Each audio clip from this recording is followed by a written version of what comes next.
எல்லாரும் 2 நாட்களிலே சிலுவை குறித்து அதிகமா தியானிக்கிறோம்.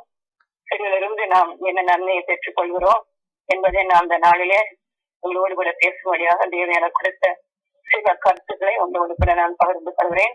அது ஒன்றுமில்லை, ஒரு சின்ன ஜெபம் பண்ணுகிறேன். கிருபையின் தேவனே, இரக்கங்களின் பிதாவே, சிலுவை நாயகனே, இந்த நேரத்தில் எங்களை தரைமட்டமாய் எங்களை தாழ்த்துகிறோம் சுவாமி. நீ பேசும் ஆண்டவரே, நீ பேசும் பரிசுத்த ஆவியானவரே, நீ பேசும் எங்கள் எல்லார் உடலிலும் சிலுவையின் மூலமாக இது கிடைக்க வேண்டிய வெற்றியை கொடுத்து எங்களோடு கூட பேசுகிறாக. உங்களுடைய சமூகம் உங்களுக்கு பலத்த காரியங்களை செய்வதாக இயேசு மூலம் ஜெபிக்கிறேன். ஜீவன நல்ல பிதாவே, ஆமென் ஆமென். நாம 2 நாட்களை ரொம்ப சிலுவையை பற்றி தான் ரொம்ப தியானிக்கிறோம். ஆனா பொதுவாக சிலுவையில நாம என்ன நன்மையை ஏற்றுக்கொள்கிறோம்? ஏன் நம்ம இவ்வளவு தூரம் சிலுவையில தேவன் மரித்தார் எங்க பார்த்தாலும் சிலுவையை குறித்து பேசுகிற உபதேசங்களையே நான் கேட்கிறோம். கலாத்தியர் 6:14 நான் மேன்மை பாராட்ட வேண்டும் என்றால் சிலுவையை குறித்து அல்லாமல் வேறு எதையும் குறித்து நான் மேன்மையை பாராட்ட மாட்டேன் என்று பவுல் சொல்றார். அப்போ பவுல் மேன்மை பெருமை பாடிக்க வேண்டும் என்றால் சிலுவைதான். சிலுவைதான் நம்முடைய வாழ்க்கையில மேன்மையான ஒரு காரியம் என்பதை நாம் அறிந்து கொள்கிறோம். அப்ப இந்த சிலுவையில இருந்து நாம் என்ன கற்றுக்கொள்கிறோம்? முதலாவது சாபத்தை ஜெயிக்கிற ஆசீர்வாதத்தை பெற்றுக்கொள்கிறோம். தேவன் சாபத்தை ஜெயித்து ஆசீர்வாதத்தை கட்டளையிடுகிறார். முதல் மனிதனாகிய ஆதாமின் கீழ்ப்படியாமையினாலே தேவனிடமிருந்து சாபம் பெறப்பட்டது. மரத்தில் உள்ள விருட்சத்தை சாப்பிட்டு சபிக்கப்பட்டவனானான். அதனாலே தேவன் அவனை சபிக்கிறார். அந்த சாபம் தான் இன்றைக்கும் நமது மத்தியிலே காணப்படுகிறது. ஆனால் ஆண்டவர் சொல்கிறார், சிலுவை மரத்திலே தன்னை பலியா ஒப்பு கொடுத்து மரத்திலே தூக்கப்பட்டவன் எவனும் சபிக்கப்பட்டவன் என்ற வார்த்தையை நிறைவாக்கி நமக்காக அவர் நம்முடைய சாபத்தை எடுத்துக்கொண்டு நமக்காக சாபமானார்.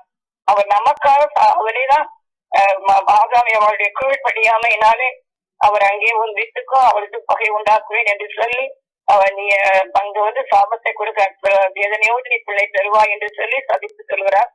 ஆனால் அதன் பிறகுதான் முள்ளும் குறுக்கும் எல்லாம் விளைத்தது என்று நம்ம பார்க்கிறோம். இப்பொழுது ஆண்டவர் நம்முடைய வாழ்க்கையிலே நம்முடைய சாபத்தை விளக்கும்படியாக நமக்காக மரத்திலே தூக்கப்பட்டவன் எவனும் சபிக்கப்பட்டவன் என்று சொல்லப்பட்டபடி நம்முடைய சாபத்தை தனது சிலுவை மரணத்தினாலே அதை வெற்றி கொள்கிறார். ஆகினாலே கலாத்தியர் 3:16-17 அதை பார்க்கிறோம்.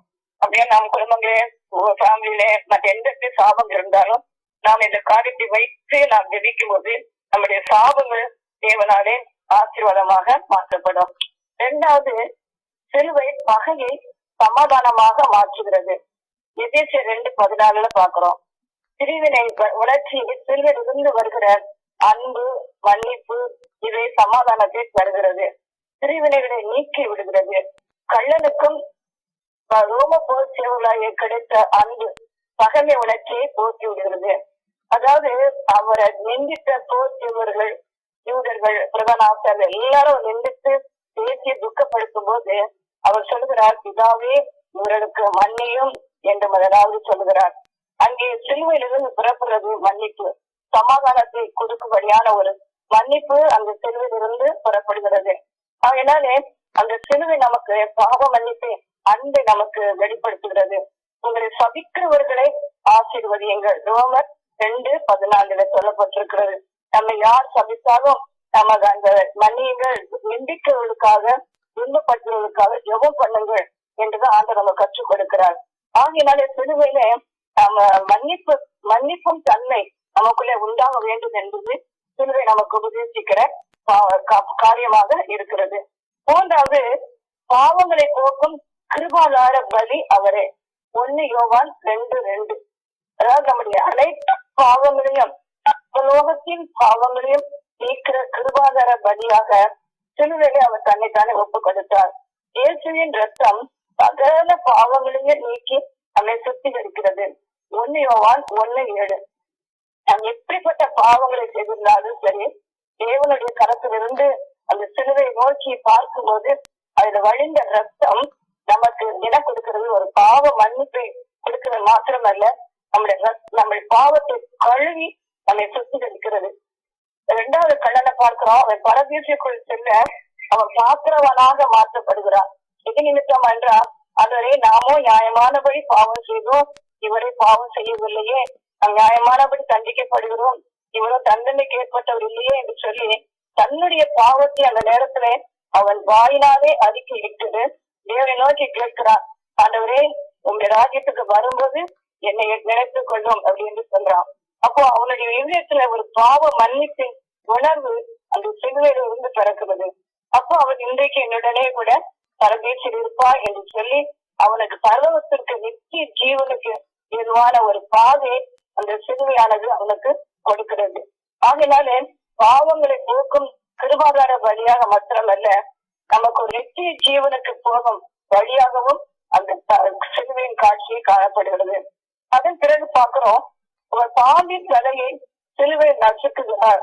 ஆதியாகமம் 3:15. ஆதி முதல் சர்ப்பமானது தன் வஞ்சனையினாலே மனித வாழ்க்கையை தேவனுக்கு பகையாக மாற்றுகிறது. ஆனால் சிலுவை மரணத்தினால் சாத்தானின் தலை விட்டு போடுகிறார்.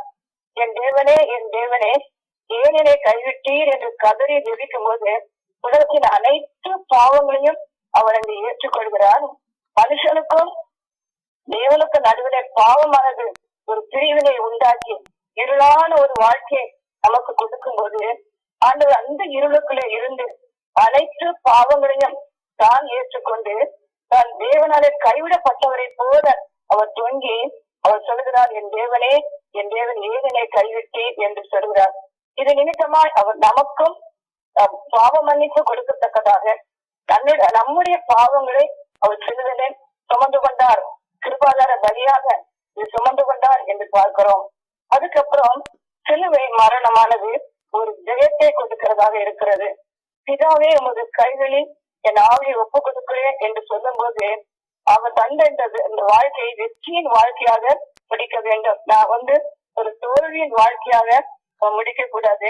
நம்முடைய வாழ்க்கையை ஒரு வெற்றியின் வாழ்க்கையாக முடிக்க வேண்டும். பவுல் சொல்றான், நல்ல ஓட்டத்தை ஓடி முடித்தேன் அப்படி சொல்றான். அப்ப ஆண்டவரும் சிலுவையில எல்லாருடைய வாழ்க்கையிலும் ஒரு ஜெயமுள்ள ஒரு வாழ்க்கையை கொடுக்கிறார். தன்னுடைய சிலுவை மரணத்தினால அழிவுள்ளதா சொல்வது அழியாமே கருத்து கொள்ளும்படியாக 1 Corinthians 15:52 அவர் சிலுவையின் மரணத்தின் மூலமாக மரணம் ஜெயமாக விளங்கப்படுகிறது. ஏனென்றால் அவர் தன் ஆவியை பிதாவிடத்தில் ஒப்பு கொடுக்கிறார். ஆகையினால அவருடைய வாழ்க்கையில பிசாசானவன் அவரை ஒண்ணும் செய்ய முடியல, அவருடைய ஆவி எடுத்துக்கொள்ள முடியல, பாதாளத்துக்கு தள்ள முடியல. அவருடைய மரணம் ஒரு ஜெய மரணம், ஒரு வெற்றியின் மரணம். அடுத்தபடியாக பார்க்கிறோம், நமது நோய்களை சிலுவையிலே சுமந்தார். 10:8-17 ஏசாயா 53:5 மெய்யாகவே அவர் நம்முடைய பலவீனங்களை ஏற்றுக்கொண்டு நம்முடைய துக்கங்களை மாற்றி நமக்காக பாடுபட்டார் என்று பார்க்கிறோம். அவர் நம்ம பாடுகளை ஏற்றுக்கொண்டு துக்கங்களை சுமந்தார். அவருடைய காயத்தின் தழும்புகளால் நாம் குணமாகிறோம் என்று சொல்லப்பட்டிருக்கிறது. அதனால சிலுவையின் வழியாக பார்க்கும்போது அங்கே வியாதிகளுக்கு உபத்திரவங்களுக்கு கர்த்தர் விடுதலை கொடுக்கிற ஒரு தேவனாக அவர் வாரியாக 39 அடிகள் அடிக்கப்பட்டு ஆணிகளால் கை கால்கள் கரங்கள் ஆணிகளாகப்பட்டு முழுவதும் காயத்தினாலே தன் சரீரத்தை முழு நிலம்போட முழ கொடுத்து அவர் காயத்தின் தழும்புகளாலே காணப்படுகிறார். அது ஒவ்வொன்றும் நம்ம வியாதியை சுகமாக்குவதற்காக 1 Peter 3:24 அவருடைய தழும்புகளால் நாம் குணமாகிறோம் என்று சொல்லப்பட்டிருக்கிறது. அடுத்தபடியாக சிலுவை மரணத்தின் ஆண்டவர் நமக்கும் தேவனுக்கும் பழைய ஏற்பாட்டு காலத்தின் நடுவில் மத்தியஸ்தராக இருக்கிறார். பழைய ஏற்பாட்டு காலத்துல பொதுவாக எந்த மனிதனும் பலியிட தானாக உள்ளே போக முடியாது. பிரதான ஆசாரியன் இடத்துல தன் பாவ மன்னிப்புக்காக பலி செலுத்த வேண்டும். அந்த பிரதான தளத்துக்கு போவதற்கு ஆசாரியனுக்கு மட்டும்தான் உதவும். ஆனால் தனிப்பட்ட மனிதன் அந்த பரிசுத்த பீடத்துக்குள்ளே போக முடியாது. ஆனால் இயேசு சிலுவையிலே மரித்த பொழுது தேவாலய திரைச்சீலை நடுவாக 2ஆக பிளந்தது. இதனால் தேவனுக்கும் மனுஷருக்கும் மத்தியஸ்தராக இருந்து அவர் பேசுகிற ஒரு பலியாக சிலுவையிலே விளங்குகிறார். தேவனுக்கும் மனுஷருக்கும் மத்தியஸ்தர் ஒருவரே. 1 Peter 2:5 நமக்காக பரிந்து பேசுகிற ஒரு பிரதான ஆச்சரியனாக அவர் சிலுவையிலே தொங்குகிறார். அந்த சிலுவையின் மரணத்தினாலே இந்த திரைச்சீலை தேவாலய திரைச்சீலை 2ஆக பிளந்தது. சிலுவையானது பாவிகளுக்கு பரத்திற்கு செல்லும் வழியாக இருக்கிறது. கள்ளன் தன் பாவத்தை அழிக்கதோ தராமல் இயேசுவுக்கு ராஜ்யம் உண்டு என்பதை தெரிந்து கொள்கிறான். அவனால் ஒப்பம் கணித்து நிச்சயத்தை பெற்றவுடனே ஆண்டவர் அவனுக்கு சொல்கிறார், இன்றைக்கு என்னுடனே கூட பரதேசில் இருப்பாய்.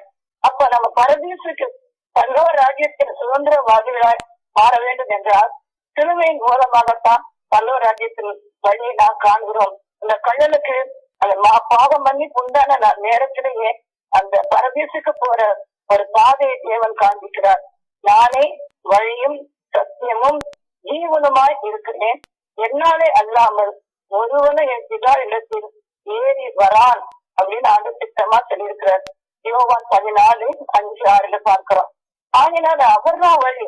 அந்த சிறுமையின் வழியாக இந்த பாவ மன்னிப்பு உண்டாகும் போது மட்டும்தான் என்ன செய்ய முடியும், பல்லவ ராஜ்யத்திற்கு போக முடியும். ஆகினாலே பரத்திற்கு போகிற வழியாக இந்த சிலுவையானது இருக்கிறது. சிலுவை நமக்கு அடுத்தபடியா கற்றுக் கொடுக்கிற பாடம் கீழ்ப்படிதல். பிதாவின் சித்தத்தை நிறைவேற்றவே வந்தேன் என்று கூறுவதோடு அல்லாமல் எற்ற நிலையில கசப்பான பாத்திரம் நீங்கும்படி செய்யும், ஆயினும் என் சித்தம் அல்ல என் சித்தப்படியே ஆக்கடுவது என்று கூறி கீழ்ப்படுகிறார். அவர் குமாரனா இருந்தாலும் தன் பட்ட பாடுகளினாலே கீழ்ப்படுவதை கற்றுக்கொண்டார். எபிரேயர் 5:8 வாசிக்கிறோம். அதனால குமாரனா இருந்தாலும் கூட பிதாவின் சித்தம் நிறைவேற வேண்டும் என்பதற்காக தன்னை முழுவதுமாக கீழ்ப்படிந்து ஒப்பு கொடுக்கிறார். அவருடைய கீழ்ப்படிதலை பார்க்கும்போது நமக்கு அவரு குமாரனுக்கு பிதாவுக்கு ஒரே பேரான குமாரன், பிதாவோடு வலதுபாசில உட்கார வேண்டிய குமாரன், ஆனாலும் கூட தன்னை பெருமைப்படுத்திக் கொள்ளவில்லை.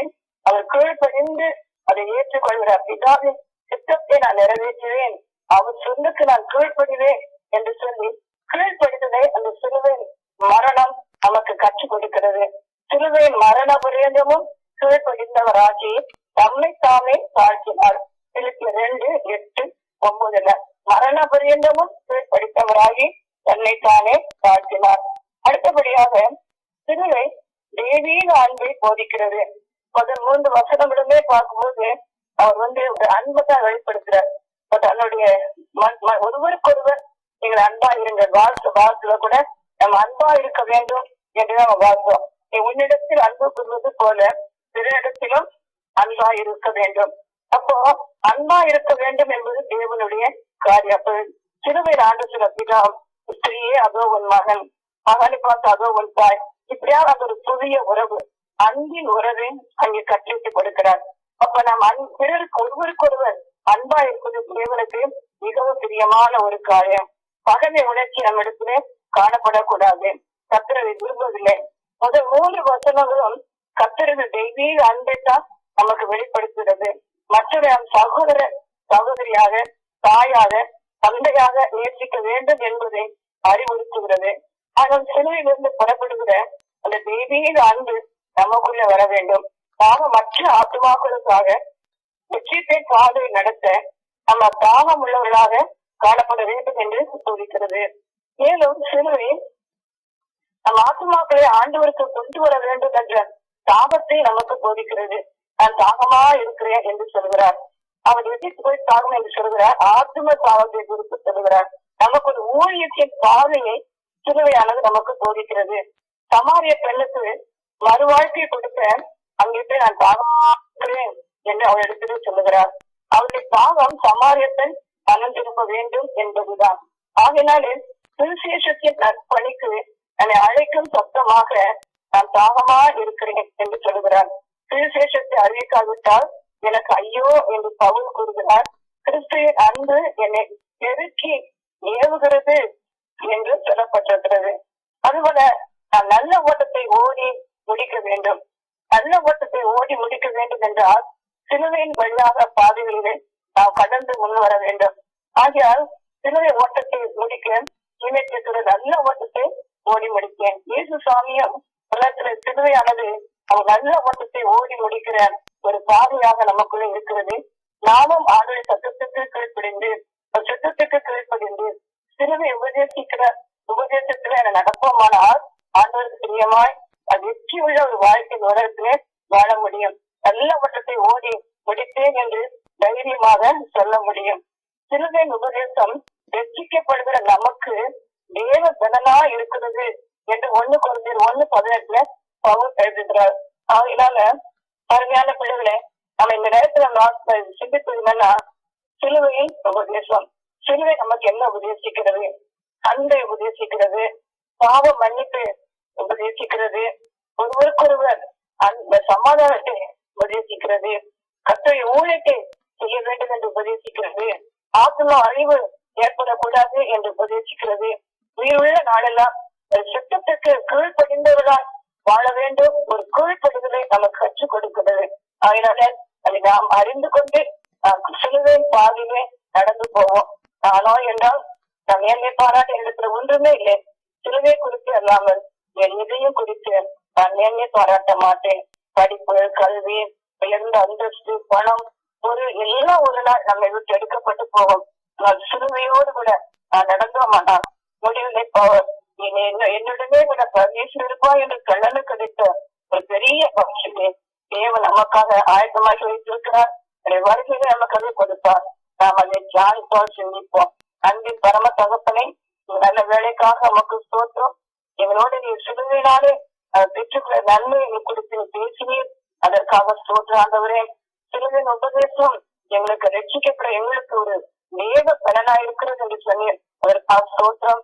இந்த நாட்டில் அதிகமாய் சிலுவையை சிந்தித்து சிந்தித்து மனத்தாழ்ந்து உள்ளவர்களாய், கீழ்ப்படிய உள்ளவர்களாய், பிறரை அன்போடு நேசிக்கிறவர்களாய், தேவனுடைய அன்பு அறியாத புரியாத மக்களுக்கு தேவ அன்பை வெளிப்படுத்துவர்களாய், நற்செய்தியை சொல்லுவர்களாய், நாங்கள் மறிக்கும் போது ஆத்மாக்களோடு தாகமா இருக்கிறேன் என்று ஆண்டவருக்கு இதோ இந்த தாகத்தை தீர்க்க ஆத்மாக்களை கொண்டு வருகிறேன் என்று சொன்னவர்களால் நாம் இந்த உலகத்திலே வாழ்வோமானால் கர்த்தர் நமக்கு நிச்சயமான ஒரு வெற்றியுள்ள வாழ்க்கையை கொடுப்பார்.